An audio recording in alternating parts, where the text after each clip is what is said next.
We are live, guys. Just double checking we are. Everything looks honky tonky. Right, we are live. I'm just double checking that I think we've got everything we need. The only thing I think we might need is battery, but yeah. So guys, thanks for joining us on the channel. So today we've got Ray again, I think for the last installment now. So I'm really gonna speak to him a lot until family gets back. Let's just guide it by us and him. So if he wants to talk about something, I might let him talk about something for a while. If I've got questions, I'll ask the questions. I don't really want to go into this massive, like, does Islam exist and does religion and God exist? I don't really want to. But yeah, that might also happen. So I'm just going to log into my own live as well. And I think we're ready to get going, guys. I don't think anyone's joined us at present, but I think people will join as time progresses. So we're just gonna maybe put a plea out for people to donate if they want to donate to the channel to keep it going. So thanks for joining us. We'll just see how many others join before we just call up Ray. I think we'll just wait for another person to join, and then once they've joined, we will then actually, or should we just do it? I think we're just gonna do it, guys. Let me just set up my other bit here, and then we'll get going.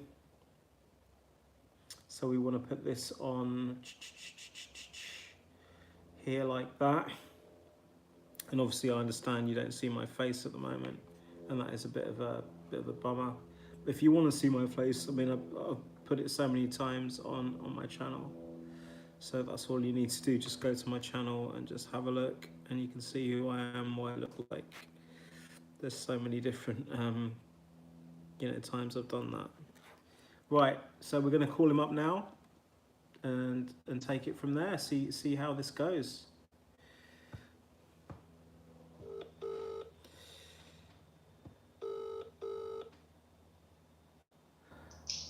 Hi, Ray. Hi. Can you hear me okay? I can hear you okay. Can you hear me okay? Yeah, I can hear you okay. I hope everyone here can hear you okay. We've got a couple of people at the moment, but we hope to get a few more in. Ray, I won't put you on the spot to introduce yourself. I'll give you another short introduction. Just Ray I met a couple of months ago.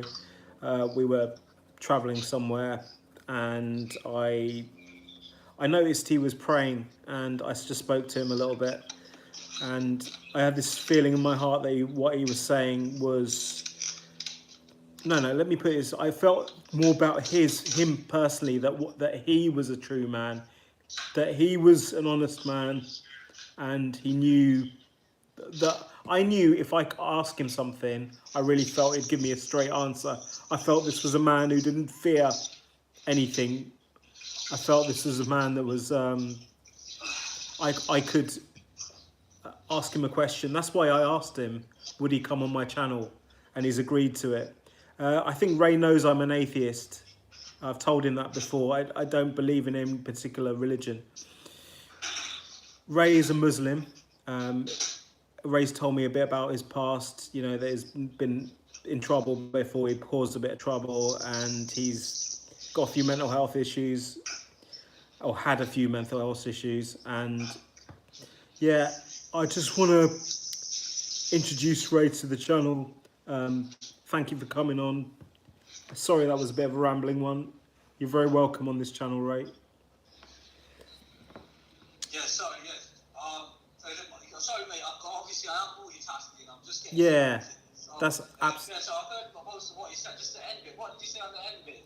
Obviously, after you said you were you were rambling a bit. And what did you say after that? Sorry. Yeah, no, just you know, that I was trying to say, you know, sorry for rambling a bit, and please, you know, Ray, you know, I think normally I ask you a question, so let's do it like that. I, s- Okay. yeah, let me just ask you a question then to kick things off. Um, I'll, okay, let's ask a topical question. Do you think that Muslims have anything to do with the race riots happening in the UK at the moment? The race riots, because obviously I did look into that after, because obviously, when you were talking about Islamophobia and everything, I was like, there must be a reason why Carl's bringing this topic up. And obviously, I think a couple of nights after, I was go through my YouTube list, and whatever comes on, I watch in my spare time. Normally it's Islamic stuff, but other stuff does come on. And all of it, and then I listen like writing thing came on, which I wasn't aware of, obviously. Yeah. So are you on about like the people who like are being racist, or are you on about there's two right? There's a team that are being kind of racist and going against Islam, and there's a team that's being peaceful, isn't it? Yeah, I'm glad you explained both sides, because there's an anti-racism crowd and there's a racist far right. Well, I say racist, I'm just lumping them all as racist. Maybe I'm wrong. Which are really, to be honest, and I would agree with that. What I'm seeing on the news and what's been recorded, Carl, to be honest with you. To be honest with you, the first thing I'll mention on this topic, I know you asked me questions, and it feels like I do get back. Okay, the first thing I'll mention there. Do you know who was the first racist ever to be first racist? Do you know? I don't know who was the first Any racist. kind of sort of racism. His name is Iblis, yeah? He's the shaitan, he's a devil, he's a jinn, he's a form of a jinn. A jinn is made out of smokeless fire. We cannot see them, they can see us, yeah? Obviously, I've had kind of past issues where I felt them or maybe seen them. There has been stories that, I think Allah does let us, some people have had stories to say about jinns. So basically, we all got the same father. That's what we believe in Islam, or what I believe. Let's say what I believe, yeah, or what I've been taught. Adam alayhi salam, his name is. Alayhi salam means obviously the respect, because he was the first human. Allah created him out of mud and clay, out of earth, yeah, as a statue first, yeah. Okay. Iblis, the devil at this time, was a good jinn. He was the best of jinns, yeah. He was actually going into the heavens, Allah let him go into the heavens and chill with the angels, what the angels do. But Allah knew what Iblis, obviously Allah knows everything, so he knows Iblis' weakness, and he knows there's a part of Iblis that he doesn't like, and he wants to get it out of him, or he knew what was going to happen when he made Adam alayhi salam, yeah? Yeah. So now, Iblis is looking at this statue now, obviously he's still not got life in, and he's already getting jealous, why is Allah making a new thing? So this this is when it starts being racist, because he's saying, I'm made out of smokeless fire, and he's made out of earth and clay and wood and stuff like that. You get where I'm coming from? Yeah, I do. Yeah. What I'm trying to say to you, I'll get back to the point now. Yeah. So after that, obviously, that's the beginning of the story, actually. So let me just tell you the beginning of our story with how we were created. So Iblis. So what happened is Allah's asked the angels. Even the angels were saying, why are you making this creation? Because we can see that he's going to go against you. You know what I mean? He's got an option to go against you, this human, this clay. The angels, they're built like, they can't go against Allah. They're built to be perfect in every kind of way, if that makes sense. Us humans got a choice. Iblis, jinns, there's a lot of jinns around, we can't see them. They got a choice as well, yeah? So basically, the angels, I think that it comes to a point where Allah's asking the angels and Iblis to prostrate. That means to bow down, to give respect to Adam, yeah? Yeah. Salam. Angels were like, why are you doing this? You know what I mean? We can see. Allah was like, I know something that no, you don't know. That's what he said. You know what I mean? Yeah. And then Iblis didn't give respect to him. He was being like, let's say, racist. You get me? Yeah. So he was like, no, I'm not bowing down to this thing, you know what I mean?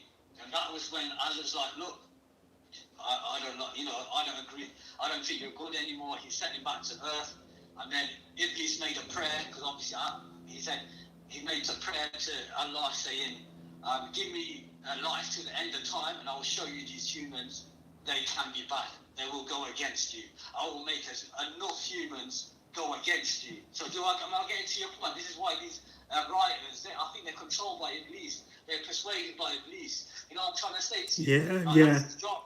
He's got an army. People were, you know what I believe, people actually meet Iblis. You know, humans, they meet him at some point.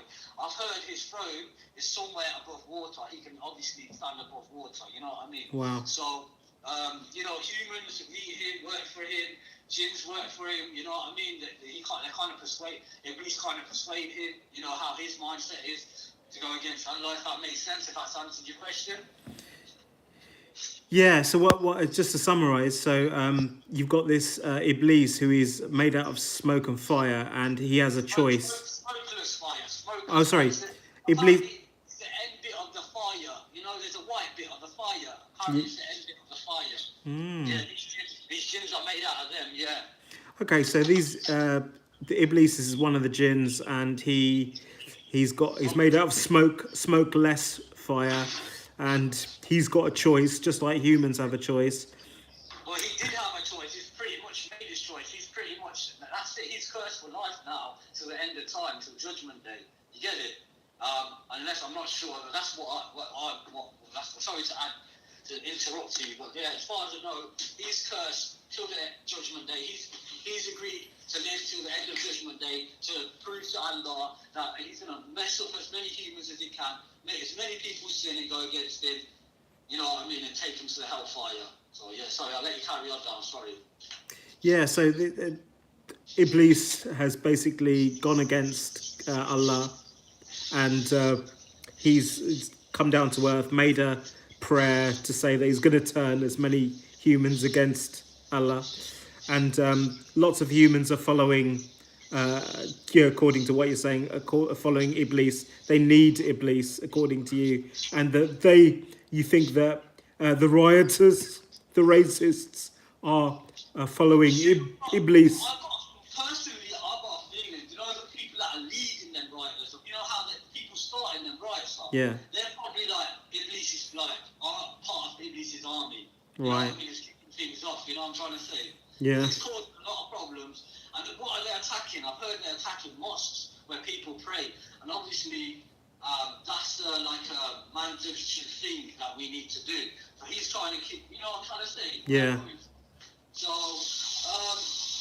all I can say is, that's my opinion. But all I can say, Allah sees everything, Allah knows everything. Only He can tell me the truth, you know what I mean? Well, obviously, I can't speak to Him. All I can do is, you know, pray. He gives me help and gives me signs of what to do. I feel sometimes, you know what I mean. So obviously, prophets. There's a few prophets in the past that have actually met Allah. Musa, alayhi salam. Musa is known as Moses in Christianity. Oh, all right. I think Muhammad, obviously peace be upon him, he's met Allah before as well. You know, so a few people have spoken to Allah as well, prophets, I believe, in the stories I've heard. So yeah. Okay. Well, thanks for answering that. Do you have anything to add to that topic, the riots? The riots. To be honest with you, what else can I add? Obviously, yeah, I heard about, you know, how it started off. 3 young girls, you know, bless them, you know, I do feel for them, got murdered, I heard. And then it's a young black lad I seen on the news saying that a 5-year-old, I think, killed them, has been proved to kill them. And he was born in the UK, I heard. That's what the news was telling me on YouTube. And these writers are saying that he's you know, an immigrant and stuff like that. But when he was born here, you know what I'm trying to say? Like, he was born from a little country, came here, and things like that. So they're just looking for an excuse, it seems like, doesn't it? And, you know, it's just, they're doing a really bad thing, to be honest with you, because violence out of going against mosques and, you know, it's racism, which is not very nice. Allah's created all of us different for a reason. It's a test, by the way. That's what Islam taught me. It's a test. We all got different skin colours. We speak different accents. It's all a test how we react with each other. Will we show love and compassion, or will we look at each other as different? You know what I'm trying to say? Wait up there. You've just said something really important for me, because I'm very interested in skin color and how it interacts. And so what you've said to me as a Muslim, as a young Muslim, you've said that you call me young, but I'm actually 36 years old. I'm not looking, you know what? I mean? But it's still young. It's still young. You Okay. know? Well, you've surprised me, to be honest. But No, I just clocked that. You know, you thought you were Muslim. I'm going to tell you that. But yeah, I'll let you carry on. all right. So I apologise. I won't call you a young Muslim anymore. Okay. No, I am still young. 36 is okay, you know. All right. All right. I'd say I'll just say you're young too. You're young in the faith. I don't know if that's true. Are you young in the faith? I've been told I've got a bit of a baby face. Yeah, the other day I was getting some, obviously. No. You're young in the faith. You're young to Islam. Oh, in the faith. Yeah, young in the faith. Yeah. Well. Basically, my family background. I originate from Bangladesh. Yeah. Okay. My mum and dad were born there, and the main religion is Islam there. So I've always had a background of Islam. I caught it when I was young, going mosque. I've read the Quran in Arabic. You know, like I said, I think on one of your other videos, but I didn't understand it. So I kind of like, in a way, like, what do you call it, influenced to go towards Islam, but I didn't really think too much of it. Well, I went prison once in 2012, and that's when I had a first, like, a good feeling about it. So I started praying in the prison. And when I came out, I was like anti-drugs and stuff, but then the money, I think Iblis and his people got to me again with the money, and he's like, oh, you need to get money, and then I fell for it, and then I went down a really bad route, and then I've come back to it with a really, like, obviously in 2023, January, I would say that I've had a turning point, if that makes sense. Wow. Because when I'm fully, like, focusing on it, like, I've fully got my full heart on it. Yeah. Stronger, if that makes sense, from then. Yeah. So somebody listening to this might say, oh, he's a young Muslim, he's radicalized, he's going to kill someone tomorrow. Who, me? Yeah. Okay, no, that's the last thing I want to do. You know what I mean? Because what I've learned is Allah loves peace, because Muhammad sallallahu alaihi wasallam, that his peace be upon him and everything. Then, you know, unless Allah instructed him, because there was some wars going on, and unless Allah instructed him, or there was a war going on, he was very anti-violence. He got punched up, I've heard he got beaten up, and he made no reaction. He got abused verbally, and he's our example. So, you know what I'm trying to say. So, Yeah. It's like, you know what? I've been thinking about this the last few days, because obviously, because like I've read it a few times. I've looked into what it says in the Quran. I did say to you, I've read a part of it where it says if someone's an enemy of Allah, and I think, and I've read, like, you have to strike them in the neck if they're attacking and trying to kill you, if that makes sense. That's what I believe I've read in the Quran, or part of the Quran. And then I've read something about if someone come and attacks you, like, you can do self-defense, but you shouldn't really try to hurt them back, if that makes sense. Yeah. Because, obviously, you've got to look at someone attacking you.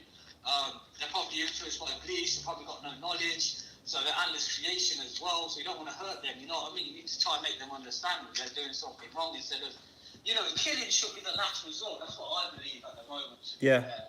Following Islam, and inflicting any harm on anyone, it should be the last resort, because at the end of the day, Allah's created every single thing you look around you, to your door, to your, it comes all back to him. He's the all creator. That's one of his names, all creator. Yeah. So. Yeah. Could you mind if I asked the question I was trying to ask? Oh, sorry. No. It's my fault. No, that's my fault. No, it's my fault, bro. Listen, I was talking to you about skin color. What I wanted to ask you was, you appear to be colorblind. So are you telling me that you treat white people, black people, Chinese people the same? You. If I treat everyone the same. You, yeah. Yeah, definitely, 100%. I try my best. When I look at someone, I look at them as the same. Like sister, because they are my brother and sister, because we all originate from Adam. You know, Adam, alayhi salam, and his wife was Hawa, may Allah be pleased with her. We all go back to them, you know what I mean? So we're all related in one kind of way. You know what I'm trying to say? Yeah. So I look at everyone as my brother and sister, you know what I'm trying to say? So yeah, definitely. Yeah, okay. That's the truth, because, you know, that's the truth. We all come from the same man. We come from the first man ever made, you know what I mean? The first ever woman that was ever made. Yeah. So, All right. Can I ask another question? I'll keep on asking yeah, them. So my next question is, how do you feel about Muhammad Ali? Muhammad Ali, do you know what? I do watch a few videos of his. Obviously, boxing, I think is haram. It's not halal. Haram means it's against religion. Oh, right. Because you're damaging people, you see. Why? Sorry? Because you're damaging people. You're Boxing is damaging people, isn't it? You Yeah. need people.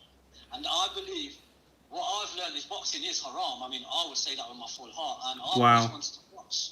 And I've always had a bit of why I never box? And I'm quite happy with it now because obviously I believe Allah didn't let me box. It's haram. So Allah had my back on that. You know what I mean? So, obviously, I like that he's got a Muslim faith. I mean, the bright side of that. And you know, I mean, I do watch a bit of boxing now and again. I try not to because obviously, you know, Yeah. the more I realise, the more I concentrate on Islam, the more focused, the more peaceful I am. You know what I mean? Yeah. Thanks for saying that. Yeah. A lot of people would agree with you that boxing and sometimes MMA can be a bit addictive to watch, especially if you're a man. It's haram as well. It's against the religion, to be fair, mate. Okay. That's what I would say.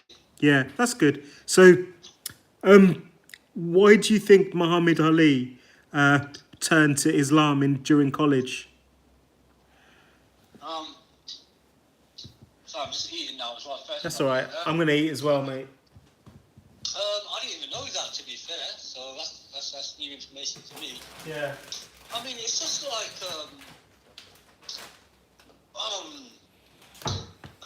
it's hard to explain. It's like I said, Allah chooses people to guide, and He chooses people to misguide. He must have chose Ali to be guided, and He must have, because Allah writes down our destiny, you know, yearly, I believe, depending on, you know. So that was his destiny in a way. I mean, whatever he did in his life, it was all going towards following Islam. Like, you know, I think we got a certain choice, and his choices, Allah looked at him and thought, yeah, this guy needs to be guided. You know, he deserves to be guided, I think, in a way. If that makes sense. So, why would have Allah brought him into being a Muslim when Allah knew that he would also turn to boxing?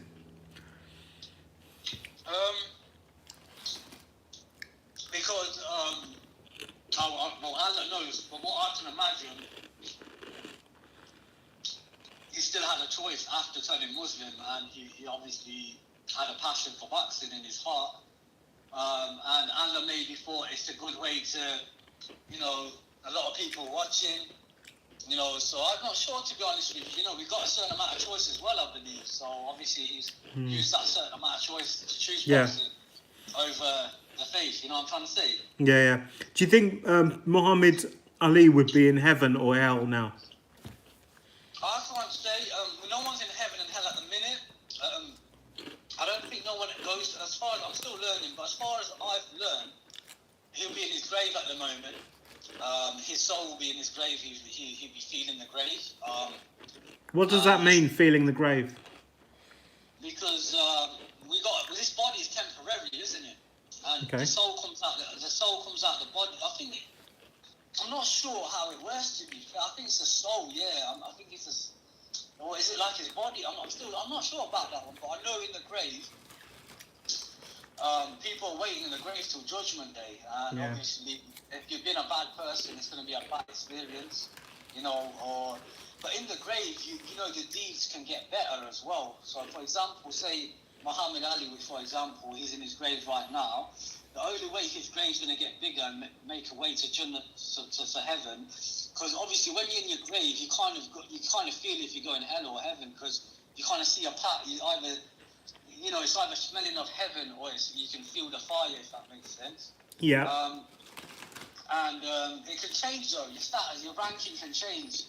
Like, let's give Muhammad Ali an example. If his daughter and his granddaughter, or his praying for him, or doing good deeds, or he's left a charity behind that's helping a lot of people. You know what I'm trying to say? Things like that, or mosque that he's left behind. I'm not sure if he's made any mosques, and people are using it to pray. His ranking goes up. Do you see if that makes sense? Yeah, it does. And where did you get that information from that you've just told me? I watched a lot of YouTube videos. With I'm not sure if you heard of Mufti Menk. No. Aki Ayman, and I watched this kind of, and they're quite big. They look like pious people, and they've made a lot of videos. And I got a little information from YouTube watching them videos. I would say, yeah. So do you think it's possible for a murderer who doesn't believe in Allah, and then he dies, and then his relatives convert to Islam, pray, and give lots of money to build mosques? Do you think that can make that murderer go to heaven? Possibly. I'm not 100% sure if that's obviously a rule on that, but it could be a possibility. Mm-hmm. I mean, if his children save a lot of lives with and put it under their dad's name, so obviously, I would say murders. Allah forgives all sins, but I'm not sure about that one, to be fair. But it could be a possibility, I reckon. Okay. So, and what about the suicide terrorists, that people often talk about in different countries, that strap bombs to their waist and then they die thinking that they're going to heaven? Do you think they go to heaven?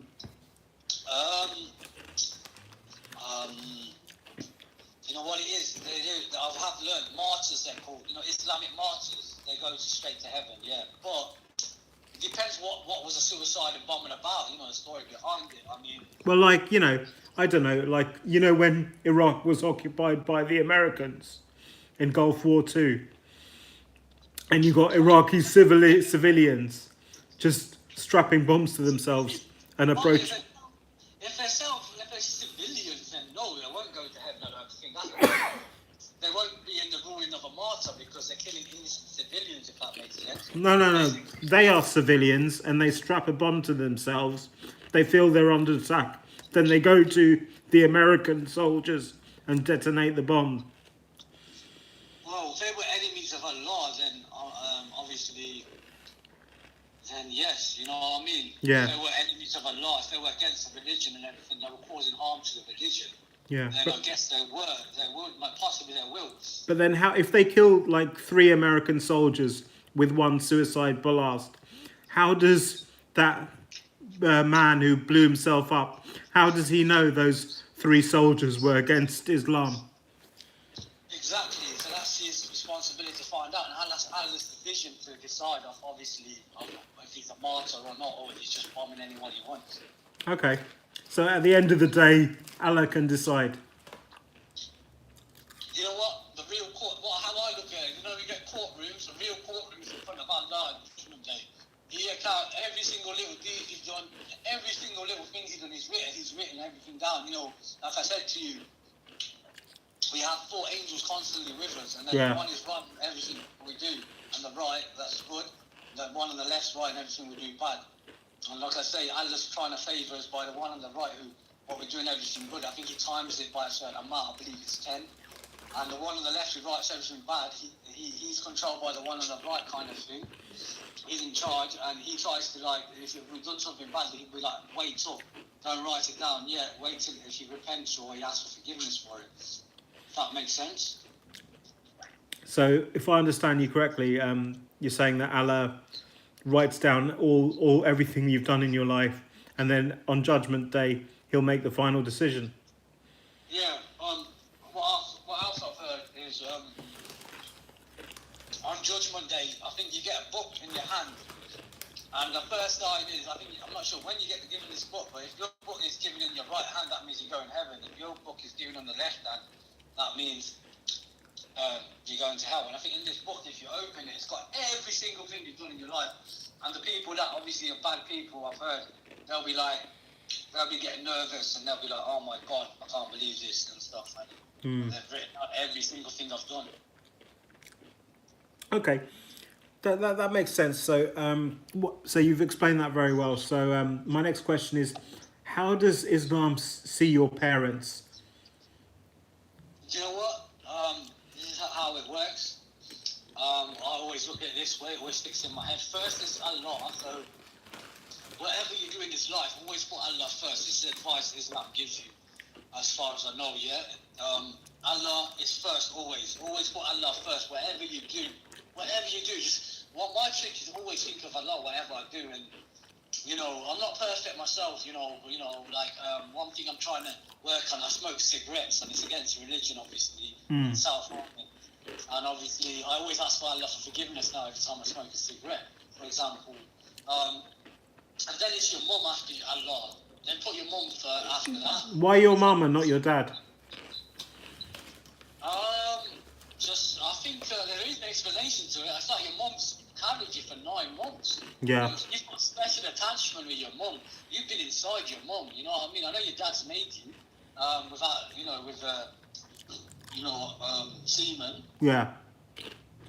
But your mum's got like a better connection with you. You've been inside of her. You've been literally connected to her with a biblical cord, isn't it? Yeah. I mean, so there's an extra connection there, and obviously she's a woman. You know what I mean? So women are. Look, I think they're built a bit more emotionally. You know, Islam says as well. You know what I'm trying to say. So yeah, your mum first, then your dad. You know what I mean? So. Would you say women are weaker than men? Physically, I think they are. What about emotionally? Are they weaker than men? I'm not sure about that. I mean, do you know what? Let me give you an example that what I could connect that to with what I know of. Obviously, Muhammad, peace be upon him. You know, when he was approached by the angel Jibreel, alayhi salam, may peace be upon him, that means, or some kind of type like that. And he's obviously made aware that he's the chosen one. Obviously, he got taken to the heavens by this angel, I believe. Allah took him up. I'm not sure how he went up there. Either the angel must have took him up, or Allah just took him up. I'm not sure. Yeah. So he got taken up there.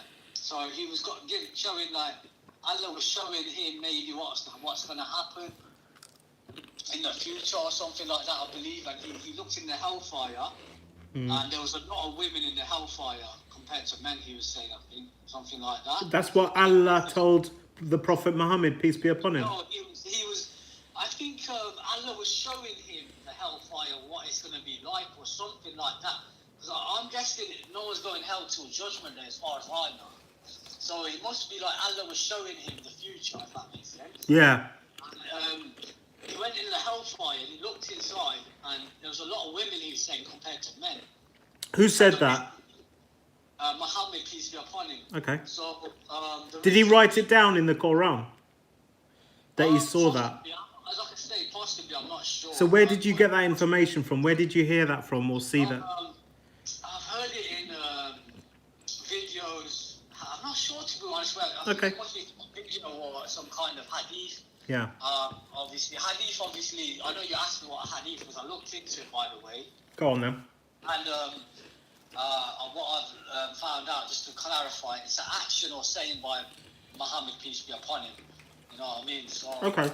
An action or saying. Can you give me an example of one hadith? One hadith, yeah? Yeah, just one.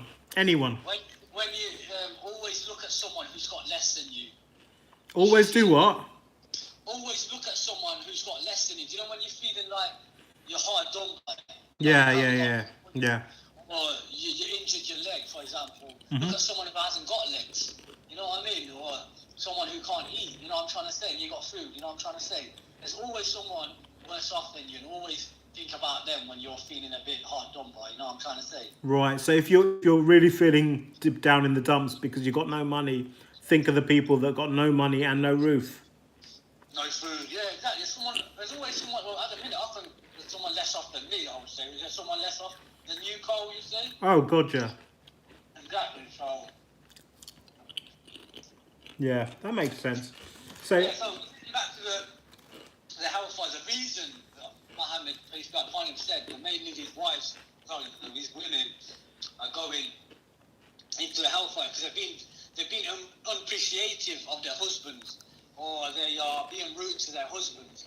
So I think going back to your thing, emotionally, I think they can let their emotions take over them sometimes, and cause sin, if that makes sense. So possibly, yeah, they must have more emotions than us or something like that. You know what I'm Yeah. trying to say? And obviously they've got their monthlies as well, which is not helping them. So it's kind of, I feel sorry for them in a way, man. you feel sorry for women? Yeah, man, because they've got like monthlies and stuff. You know what I'm trying Yeah, to yeah, say? yeah, It's bleeding every month, and yeah. I mean, I hate when I see blood myself. I feel like I feel unease. You know what I mean? Hmm. Oh, Okay, so yeah, so you think moving away from all that now, so forgetting the women, forgetting that there's probably more women in hell because they speak back to yeah, their. Go on. I think Allah was trying to give a warning to women maybe through Muhammad by showing that. You know what I'm trying to say? Yeah. Allah's always on the side. You know what I'm trying to say? Yeah, I do. Maybe he was trying to show the women, give a warning to women, like, don't be like that with your husbands, you know what I mean? Yeah, what do you think it is is an example of being rude to your husband? What would you think if your wife said something rude to you? What would that be? I think, but I am married, by the way. Yeah, I know. That's why I said your wife. Yeah, I said something rude to me before. Has- I have reacted bad a few times, and then I've apologised to her. But what I'm learning, and what I'm trying to do is keep calm and just speak to her nicely and just say, I think that's rude. I don't think you should speak to me like that. And then normally it gets resolved, and I've realised that. When you don't react, Yeah. you stay calm and just say, just be nice. And she's understanding normally, and we're getting along fine at the minute. I think we're okay. It's ups and downs, and I think, Allah's, it's gonna be like that, isn't it? Allah's Yeah. made it in such a way and meant such a way. And it's like it's hard to be perfect, or Yes, mate. be nice all the time, isn't it? You know what I mean? So, Yeah, but I mean, not talking about your wife for a moment, just women in general. What do you think? What something a wife could say to their husband? What do you think? What one example of a wife being rude to their husband? Can you give me an example? What you think is rude? I'll give you an example. What's a story that come to mind? Yeah. I'll give you a story. So, Prophet Ibrahim, may you be pleased with him, peace be upon him. He built the Kaaba, by the way, the house of God, with his son Ishmael. The one that you know the Kaaba, do you, Carl? No. Can you explain? So the Kaaba is called the house of God. So basically, that's the closest you can meet God. Obviously, you can't meet him, and it's in Saudi Arabia. And people do. It's the safest place in the world. Allah has advised us. So basically, going back to your question, I'll give you an example. So his son Ismail, he's a prophet as well. I think it's Ismail or Isaac. I think it's Ismail, by the way. Yeah. Peace be upon them both. One of them, anyway, their wives. He had a wife. Yeah. And she's complaining about everything. And then, obviously, he got married again. I think he divorced the woman because of the issues they were having. And he got married to another woman, and they were exactly the same situation, had exactly the same things. And this woman was always just so grateful of everything she had. So that's just an example, like just complaining about everything all the time. You know what I'm trying to say? And well, what kind of things might a woman complain about? Do you think? I need a bigger house. I need a better car. I need a better clothes. You know what I mean? Things like that. Do you think that's seen as rudeness? Is that rude? The way you come out with it depends, if you're always trying to. I mean, the main thing is, obviously, in this life, you just, in Islam, you're eating halal, and you're not getting ill for what you're eating, and you're healthy. That's the main thing. That's the thing. I think another hadith that Muhammad, peace be upon him, said was, as long as you got enough food for the day, you're good. You know what I mean? Like, it should be reasonable. So you don't have to bulk buy. Say that again. You don't have to. If your wife is saying, "Oh look, we need more food. Buy more food. Buy for next week. Buy this." Yeah, it's the wife had faith in Allah, because of what happened. Even me, like today, for example, like I'm stressed, man. I get stressed, and I didn't do my Isha prayer last night. I fell asleep, obviously. And my morning prayer, I didn't do it on time. And when I wake up, I catch up on them. It's called Qaza. You can catch up on them. Mm-hmm. And because I didn't do them prayers, I can feel my stress gate building up. Wow. As soon as I started doing them prayers, I started feeling calmer. Like, I feel like I got reminded that Allah's with me, believing Allah, trusting Allah. Nothing is big for Allah. You know what I mean? Yeah.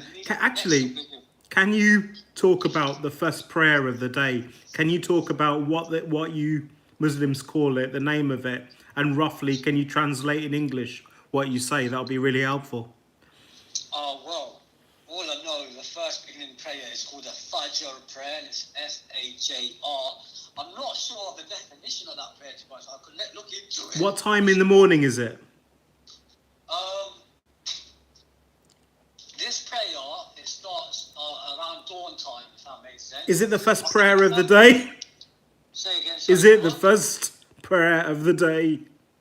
Yeah, it is. Let me give you an example. I'll just go to my list of prayers. I did look at my prayer yesterday. Obviously, I haven't looked at the prayers today, obviously. This morning, actually. My timings, I would start it at the earliest at 3:53 in the morning. Wow. Yeah. And you can do it till sunrise, which my calculation today was at 5:32. That's the Allah's obviously prescribed it at that time. So obviously you feel your full strength if you do that prayer at that time. Prophet Muhammad, there's an optional prayer of 2 sunnah. It's called 2 sunnah. It's a voluntary prayer, 2 sunnah, 2 rak'ah. It's how many times you go down on your knees on the floor. There's 2 times, like 2 rak'ahs is like the shortest prayer you probably can do. So there's 2 times 2. One is a voluntary one called sunnah.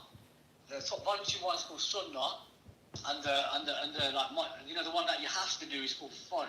However, what I've heard in the hadith by Muhammad, peace be upon him, he said them 2 rak'ahs of sunnah, the voluntary ones, means what to use and the whole world put together. If you do them 2 sunnah ones, that's what hadith says. Yeah, but can you tell me any of the words? Like, can you translate any of that prayer into English for me? So, please. I mean, first of all, you have to have an intention. You have to give yourself an intention that you have to say to yourself. I normally say, obviously, Fajr prayer set out. You can do it aloud. I've been taught. So I say aloud, I intend to perform 2 rak'ah of Sunnah Fajr prayer. Then I'll say, Inshallah Ta'ala. Then you say, Allahu Akbar, and put your hands up, which means Allah is greater. You know what I mean? Allah Akbar means Allah is greater. Yeah. Because basically what he's trying to say is, whatever you're doing in life, then prayers should be put first. Allah is greater. You can get it. He will help you. You know what I'm trying to say? He's the one who can help you. You think you're chasing you probably people got more respect for their boss, you know what I mean, than Allah, you know what I mean? Yeah. They pay their wages. But however, Allah's giving that money to your boss, if that makes sense. Yeah, it does. So, so I suppose I'm going to ask you some tricky questions now. If Allah created the devil, what's the devil's name? Iblis, Iblis, I spell it. I think some people say double. So why did Allah even bother creating Iblis? You know what?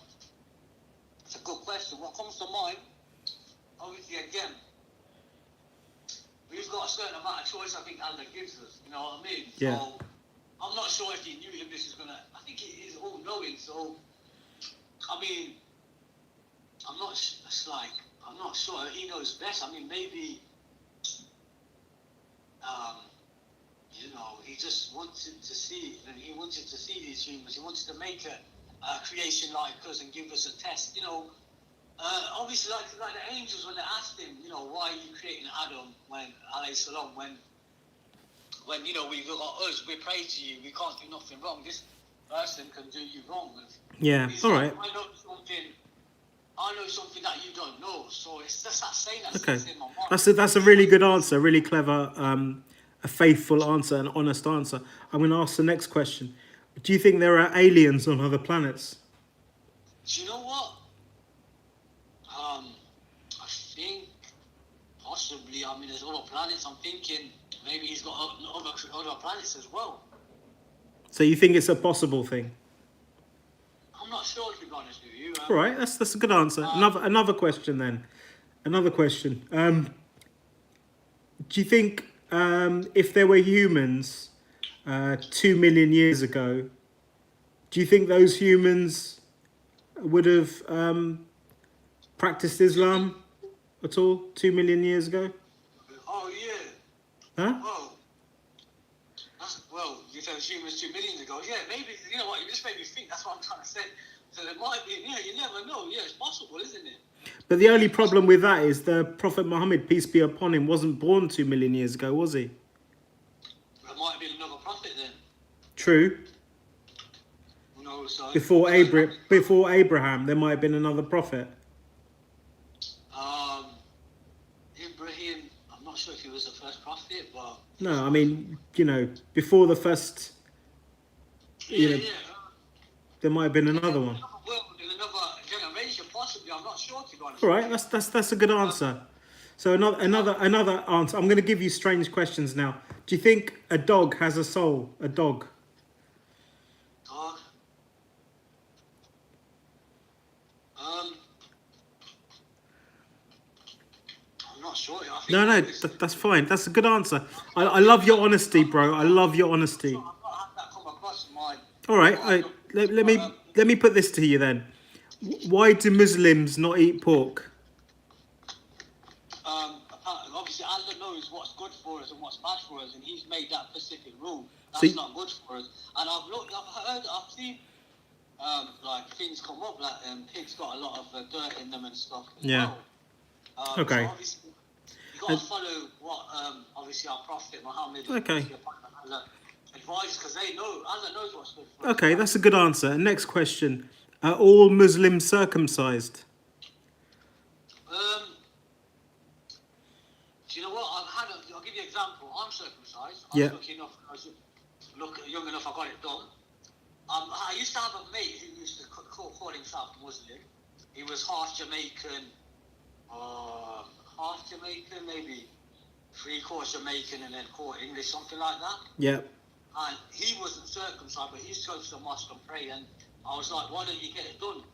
And he's like, "Obviously, when you get to a certain age, it's really painful, apparently." Yeah, of course. So obviously he's decided not to go through the pain. Maybe I'm not sure. That's my experience. Yeah, have you lost touch with him now? Say again, sorry. Have you lost touch with that man? Yeah, because he was dealing drugs and stuff. And, Yeah. And he was Yeah. Yeah, and he had a girlfriend, and you know that's against Islam, and I was trying to focus on Islam. And What do you mean? What do you mean having a girlfriend is against Islam? you can't have a girlfriend, mate. I didn't know that. You have to get married to the girl. It's called nikah. Nikah, Nikah, it's called. It's a blessing from Allah. You have to, get a pious man. You do a prayer on you. First you have to have the woman has to have a guardian. I've looked into it a bit. The woman has to have a guardian, preferably her dad, a male guardian. That's going to be obviously give permission for the guy to marry her first. And obviously, I think the same goes for the guy's side. There must be a guardian, like a mum, Yeah. or dad, agreeing. Yeah, you can't just approach a girl and start speaking to her. It's not Well, you're not even. Is it even haram to speak to a girl straight up? To be honest with you, you shouldn't purposely do it. To be fair, it's a price because Allah's made certain way.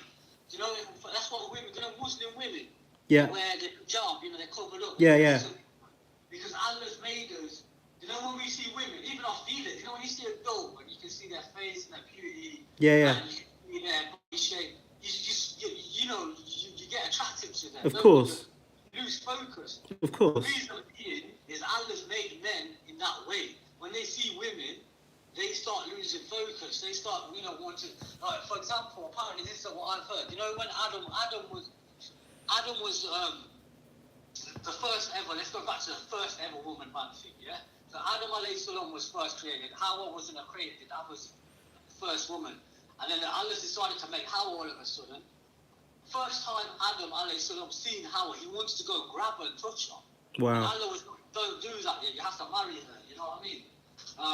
So he got him. They married them. You know, that was the first example. You know what I'm trying to say? And it's like a blessing from Allah. It's a contract with Allah you give him with this woman.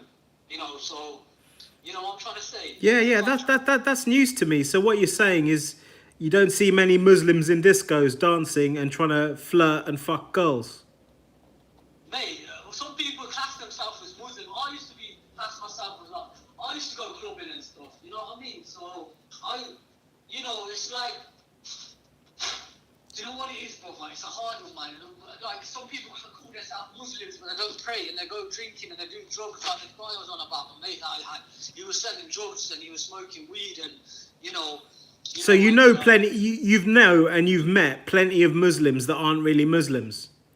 Basically, it's a mad one. It's like,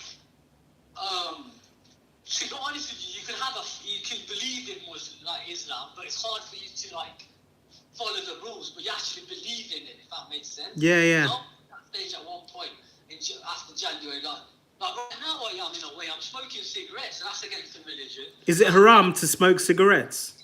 Yeah, because in the Quran it says, whatever, you know, Allah says in the Quran, do not kill yourself. You know what I mean? That smoking cigarettes is killing yourself, isn't it? Well, so, yeah. Is that true or not? You know, smoking kills, it's been proven, you know what I mean? Yeah, well, that's a good point. Scientifically, you're more likely to have a illness and cancer if you're a smoker of cigarettes. So Allah says, don't harm yourself, basically. Don't kill yourself. So that means Allah is against suicide. Yeah, I mean, yeah, he's against suicide. Yeah. Unless it's in war. Unless it's a martyr, yeah. He did put at one point. I heard he put a lot of people into the test. You know, he said, you know, he's seen if they were willing to die for the cause. You know what I mean? Because they got put in a situation. I can't remember what war it was. I think, you know, and it was like a test for these men. You know, how much faith they had. Like, do they believe they're going to go to heaven if they went to this war and died for Allah? And some men, they you know, they didn't go. You know what I mean? And, Okay. Let me turn it on its head. I'm going to talk about something completely different, because I feel you're somebody that's wise, somebody that's clever, and I'm not taking the piss. I hope you feel that in my voice. I honestly do believe that you're an honest person. I believe it deeply in my heart that you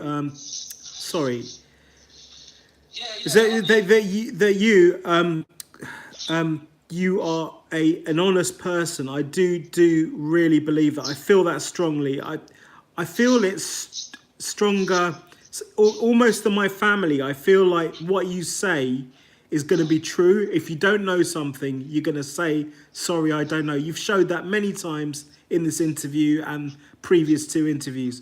What I want to do is imagine that you're in a position of power, political power. Say you've been a local councillor in your local area, then you become an MP, and now you've gone into the cabinet, and then there's a vote. I'm not saying which party you're part of, okay? And then suddenly the Prime Minister is voted down, and your party elects you to be Prime Minister of this country. What would you do to address the amount of immigrants coming over in boats? What would you do? What would you advise? in boats. Yeah, you know the people that cross the English Channel in boats. Obviously treat them with most respect, first of all. and make sure, you know, get to find out what's going on in their life and help them, you know. Wow. Because at the end of the day, you know, have a system like that, you know, where go through a process. You know, when someone's found to be an immigrant, come on one of these boats, have a good process that we can support them and as much as we can, you know, because obviously they've come on a boat. It means there must be a reason why they come on that boat. It could be good or bad, you know what I mean? And who would pay for that? The provision and the finding out. Well, it all goes back to Allah, isn't it? So Yeah, but who literally? I know Allah would. You think Allah would? I mean, I would obviously. I'm not sure because I'm not a prime minister. Okay, that's a good answer. I do like your answer, but what you've said the most important thing, which is look after people, find out what the true cause is. Yeah. Yeah, because you know, some people they could be one of Iblis's people trying to cause damage, and then. Whoa. You know what I mean? So you need to try, you know. So you need to get to the bottom of each case. Is that correct? Yeah, like what's the reason of them coming on this boat? First of all, that's the main. You know, why they find out. So you wouldn't automatically turn them back at Dover or wherever they land. You wouldn't fly them out to Somalia or something like that. And like I say, I'll just find out first. Okay. What's the reason of them? Listen, that's a good answer, mate. Do you know?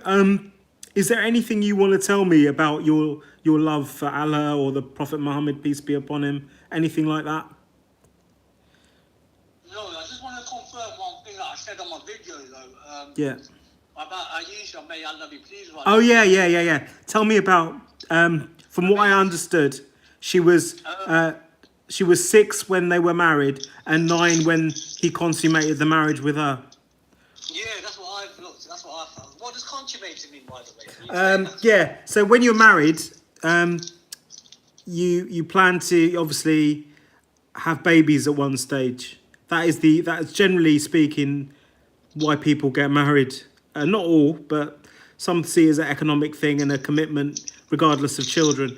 But often throughout human societies, it's seen as a commitment, a monogamous relationship, which is then consummated, meaning that the man has sex with the woman, and he was having sex with her when she was 9. that's what I heard. Is that true?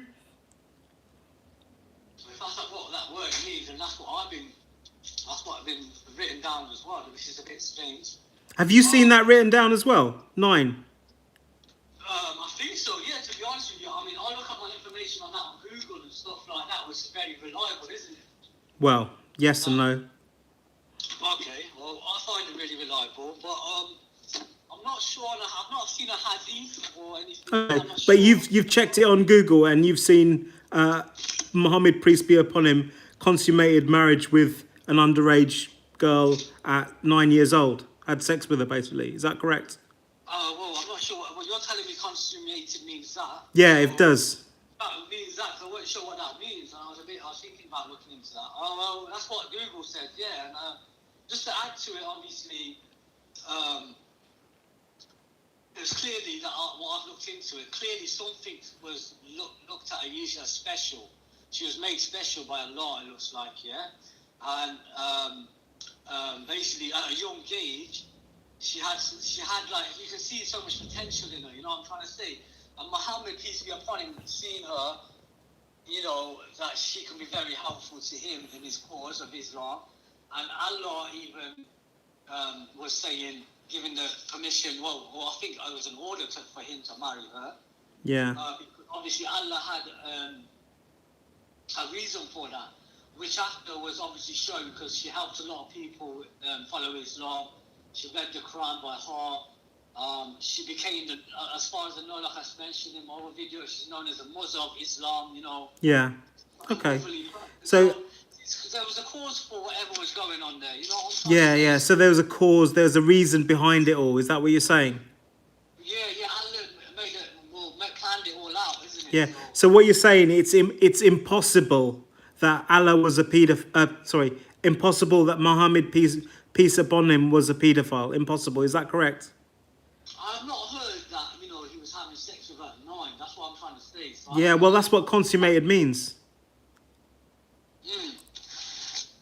Do you think it's possible that he might have been a paedophile, Muhammad, peace be upon Well, him? no, well, guess what? You know his first. If he was, I'm not. Well, I know he can't be a paedophile. He's a prophet, Muhammad. You know. So what you're saying, he was sinless because the angel took his heart out and cleaned it with the special water. Well, made it extra easier for. Well, yeah, that's what I've been. You know, been learned or taught. Okay. Or educated in that, and it's come up a few times as well. That's been told. I've been seeing that on videos and stuff. Okay, mate. It was Allah's order, but I'm not sure if it was Allah's order to have sex with her at night. I'm not sure about that. I'm not sure, you know, about all that. I mean, just because it says consummated doesn't mean he had to. How do you mean? Have you seen it? Have you seen it written down? Someone's seen him have sex with her at 9? That's a really good point, but the No, text. maybe he didn't have sex with her. Maybe Google's wrong. Yeah, maybe Google's wrong. Maybe Prophet Muhammad had respect for her because he's a prophet until she felt comfortable to do it. You know what I mean? I would have guessed, you know, knowing the attributes, or I think it's the right word of Prophet Yeah. Muhammad. Do you think it's possible that it's the words of a jinn that wrote the wrong facts down? Could be, yeah. That's what I mean.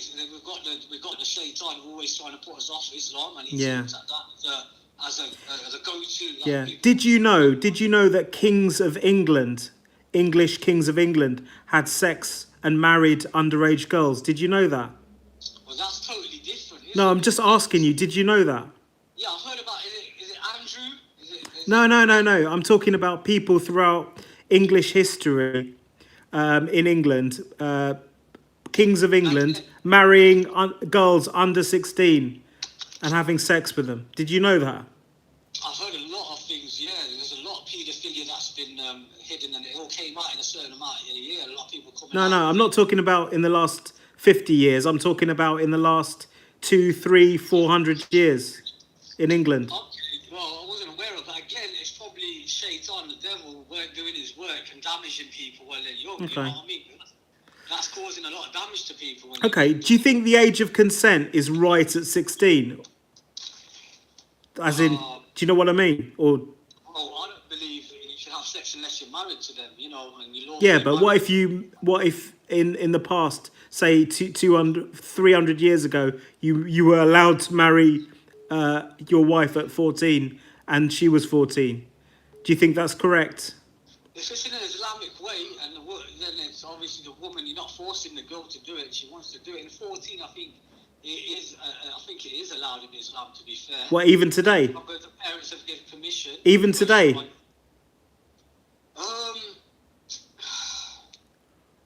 you know what? I follow Islam, so whatever Islam says, then I would follow it. But does it say that 14 is allowed? I think there's a certain age where I think it is, and 14 is allowed, to be fair, Islam. Have you heard it or seen it?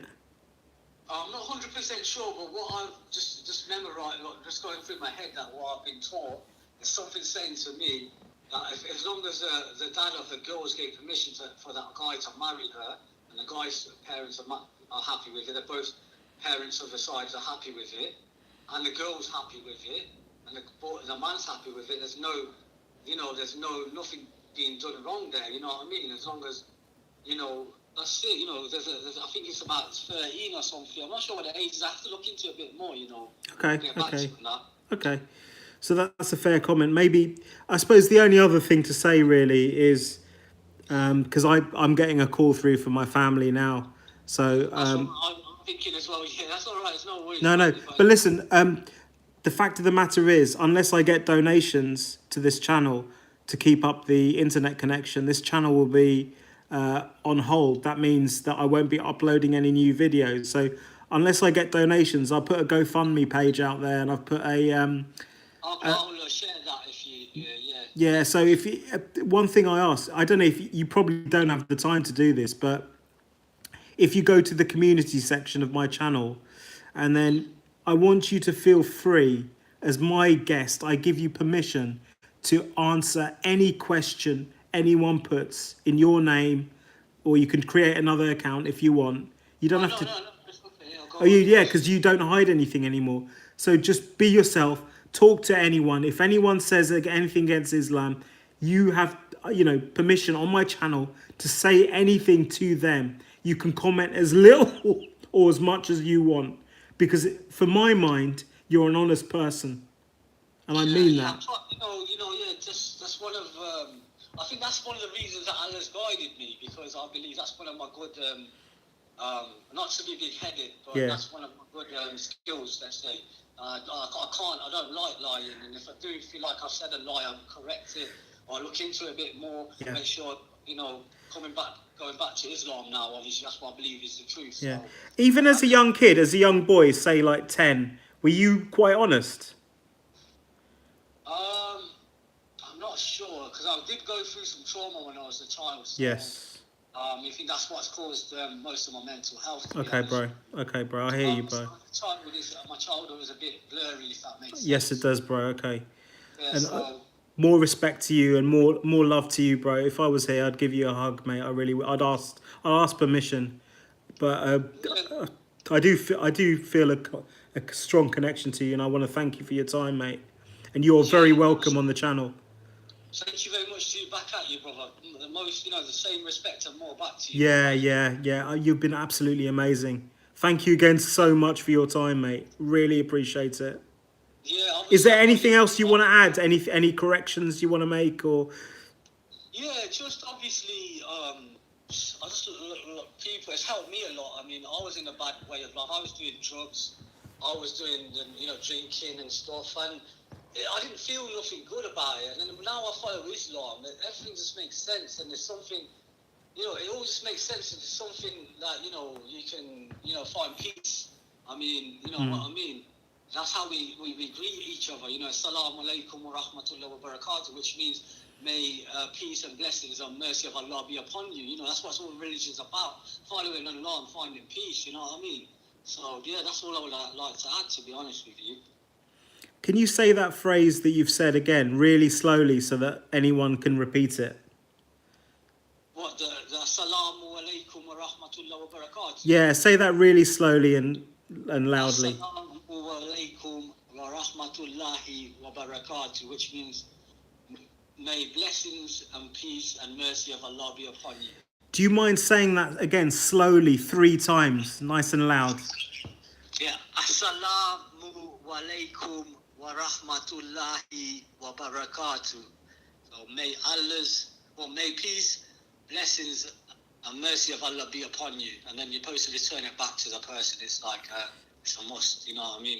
Yeah, and do you mind saying prayer in Arabic now? Just I'll let you talk for a little bit in Arabic, because there might be some Arabic listeners listening to this pod. Prayer that always I remember. There's not many prayers I remember, but this one apparently, when you meet Allah in heaven, this is what you say to him when you meet him. I'm not going to interrupt you. Just say it twice or. Allahumma anta salam wa minka salam tabarakta rabbana wa ta'alayta ya dal jalali wal ikram, which means Allah is all peace from Allah. He's the owner of majesty and honor, and all sorts of peace come from him. So thank you, bro. Yeah, thank you for being who you are. Thank you for coming on the channel, and we'll stay in contact, okay, bro? Yeah, I look forward to definitely, and hopefully we can get this channel running up again. And, be in prayers and stuff, hopefully. Well, according to you, it'll be in Allah's hands, right? Yeah, it is. Yeah, definitely. Yeah. Okay, bro. He's got he makes the final decision. Even when something bad happens, someone wants to do something bad. Yeah. Sometimes he lets it happen, but there's a bigger picture to it. Mate, and the other thing is, if I want to convert to you, I'm going to call you. Yeah, 100%, brother. But I don't think I'm going to convert in the future. But if I do have a change of heart, I'll be ringing you to help me, okay? Yeah, brother, all right. Look forward to it, and I'll be in my prayers for you to convert, because I think that's the best thing you can do, my brother, to be honest with you. Thank you so much for your time and your honesty. No worries. Thank you for your time and the time to to express my feelings and what I believe in. Yeah. As well. Thank you, mate. Bye. All right, brother. Take care, my brother. See ya. See ya, bro. Bye. Bye. Well, there you had it. That is Ray, and you heard it there, fresh from his mouth everything, you know, that you may have never wanted to know about Islam. You know for sure now. I need to have a cold shower or whatever. And thanks for watching. Do donate if you can, and if otherwise, just have an amazing